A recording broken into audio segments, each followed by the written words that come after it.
কয়েকটা দিন আপনি একটু আপনার বয়ফ্রেন্ডকে টাকা দেওয়া বন্ধ করে দেখবেন, আই প্রমিস আপনি একটা নতুন ওয়ার্ল্ড এক্সপিরিয়েন্স করবেন, আই প্রমিস। আমার না 15,000 থেকে 20,000 টাকা লাগবে। আমার কাছে টাকা নাই। তোমার অ্যাকাউন্ট কি আসলেই ফাঁকা, মানে কিছু নাই, নাথিং? আমার অ্যাকাউন্ট তো খালি। মানে অ্যাকাউন্ট খালি, তোমার কাছে কোনো টাকা নাই? জানো না তো কি মানে কি কি জানো? বাবা আমি তো তোমাকে নকল করতেছি না, কিন্তু তোমার সাথে থাকতে থাকতে আমি রিলেশনশিপে মানে আমি নিজেই ভুলে গেছি যে আমি কখন আমি আটকাই, কখন আমি ক্লিয়ার ভাবে কথা বলি।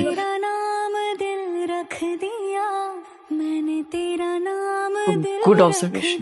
Thank you. धड़केगा तू मुझ में सदा, मैंने तेरा नाम दिल रख दिया, तेरे वास्ते कभी मेरा ये प्यार ना हो। আমার চাকরিটা চলে গেছে, এখন তোমার কাছে টাকা নাই, আমাকে 1 লাখ টাকা দিবা? আমার কাছে তো টাকা নাই। আমি ওই দিন বললাম না টাকা নাই। তাহলে ডেটে আসছো কিসের জন্য তুমি? হ্যাঁ, আমি তোমার সাথে কিসের জন্য ডেটে আসছি? আচ্ছা তোমার তো গাড়ি আছে, একটু নামাই দিয়ে আসো না, না সামনে। ড্রাইভার তো ছুটি চাইলো, আমি তো ছুটি দিয়ে দিলাম। আচ্ছা এই রিক্সায় যাবো, রিক্সা ভাড়া তো তোমার তো দাও প্লিজ। আমার কাছে 10 টাকাও নাই। ঠিক আছে আমি যাই। হ্যালো নাহিদ, আশেপাশে সব রাস্তা খুঁজতে খুঁজতে শেষ। আচ্ছা নাম্বার কথা বলেন আমার, কোন দরকার? আপনার অনধিকার চর্চা কাজে দিচ্ছে। আজকে 1 লাখ টাকা চেয়েছিল। 1 লাখ? মাত্র 1 লাখ দিয়েছেন?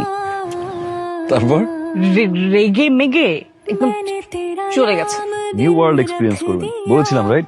मैंने तेरा नाम दिल रख दिया, धड़केगा तू मुझ में सदा, मैंने तेरा नाम दिल रख दिया। ময়না ভাই কি আপনার নাম ধরে ডেকেছিল? আপনার ময়না।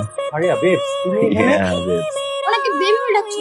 আজকাল চলবে না, মেরে দেন মেরে দেন মেরে দেন মেরে দেন। तेरा नाम তোমার জীবন নষ্ট করছিস, তোমার বিশ্বাস নষ্ট করছিস, তোমার আত্মসম্মান বোধ নষ্ট করছিস, তোমার কনফিডেন্স লেভেল নষ্ট করছিস। দিনের পর দিন আমাকে ব্যবহার করে গেছিস। আমাদের মেয়েদের ফ্লয়ের অ্যাডভান্টেজ নিয়েই তো তোরা ছেলেরা এইভাবে কলার উঁচা করে মাথা উঁচা করে হেঁটে বেড়াস। আমরা নিজেদেরকে আনওয়ার্থি মনে করি তোদের মতো ছেলেদের কারণে। এর থেকে নিশ্চয়ই টাকা নেস। হ্যাঁ, তোর নিজের জামা তো তুই নিজের টাকা কিনিস না, তোমরা চাকরি বাকরি নেই, তুই তো ব্যবসা করিস। আমাদের খুদ দিয়ে তুই ব্যবসা করিস, টাকা কামাস। এখন আমার সামনে দাঁড়ায় আছিস, চোখে বিন্দু পরিমাণের লজ্জা নাই তো। Get lost. ওয়াও, আপনি আটকান নাই তো? কি বলছেন তোতলা? কই তো তোতলাই নাই? Okay okay, it's okay it's okay, but you did it. हाँ कमी है तेरी मेरी आँखों। আপনারা অনেকে জানেন গত 10-15 দিন আগেও আমার পেজে শুধুমাত্র 2500 ফলোয়ার ছিল। সো আমি কিভাবে শুধুমাত্র নাটক আপলোড দিয়ে এই 10-15 দিনে প্রায় 60,000 ফলোয়ার করে ফেললাম, এই বিষয়টাই আমি আপনাদের শেখাবো। আপনি নাটক আপলোড দিয়েও কিভাবে ইনকাম করতে পারবেন এবং খুব কম সময়ে আপনার পেজে ফলোয়ার নিতে পারবেন। আমি আপনাদের ভিডিও কলে আলাদাভাবে শেখাবো আপনি কিভাবে নাটকের ভিডিও এডিট করবেন, আপনি কিভাবে নাটকের কালারটা এডিট করবেন যেন সবার কাছে অনেক আকর্ষণীয় হয় দেখতে, আপনি কিভাবে আপনার ভিডিওতে লোগো অ্যাড করবেন, অথবা আপনি কিভাবে আপনার ভিডিওর মিউজিক এডিট করবেন যেন আপনার ভিডিওতে কপিরাইট না আসে। এই সকল কিছু জানতে আমাকে ইনবক্স করুন। অবশ্যই এটা পেড সার্ভিস। আমি যখন আপনাদেরকে সময় দেব আপনাদেরও উচিত আমার সেই সময়ের মূল্য দেয়া। ধন্যবাদ।